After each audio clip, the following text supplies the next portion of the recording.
అన్నా ఈ ట్రైన్ నీది, అది ఆ ట్రైన్ నాది, అటు నేను రాను, ఇటు నువ్వు రావద్దు, డీల్ ఓకేనా? ఇది దొంగల డిస్కషన్లండి, మీకు సంబంధమే లేదు. ప్రాంతాల వారీగా ప్లాట్ఫామ్ ఎంచుకొని పద్ధతిగా దొంగలు దొంగతనాలు చేసుకుంటున్నారు.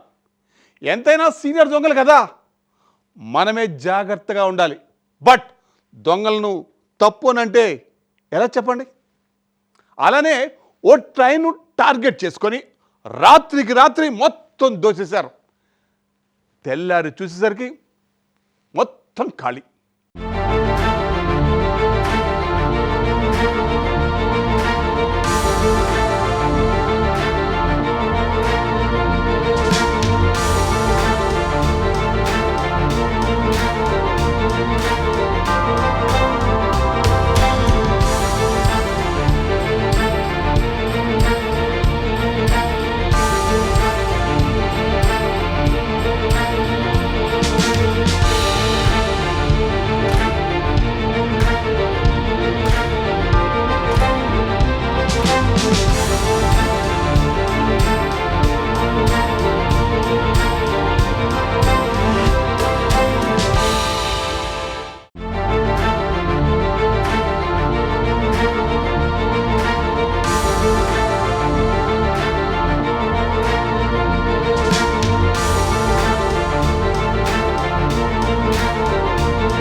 సికింద్రాబాద్, గుంటూరు, విజయవాడ, ఒంగోలు రైలు మార్గంలో దొంగలు రెచ్చిపోతున్నారు. రాత్రి పగలనే తేడా లేకుండా రైళ్లలో చోరీలకు పాల్పడుతున్నారు. రాత్రి సమయంలో రైళ్లలోకి ఎక్కి బీభత్సం సృష్టిస్తున్నారు. ప్రయాణికులను బెదిరించి నగలు, డబ్బులు దోచుకుపోతున్నారు. ఇలా పలుమార్లు రైళ్లలో దోపిడీలు జరిగాయి. ప్రయాణికులు ఫిర్యాదులు చేశారు.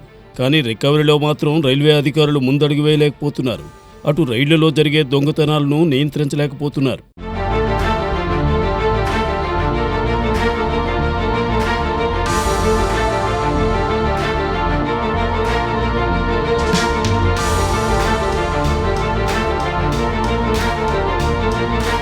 తాజాగా విజయవాడ నుంచి చెన్నై వెళుతున్న పినాకిని ఎక్స్ప్రెస్ రైల్లో బాపట్ల వద్ద చోరీ జరిగింది.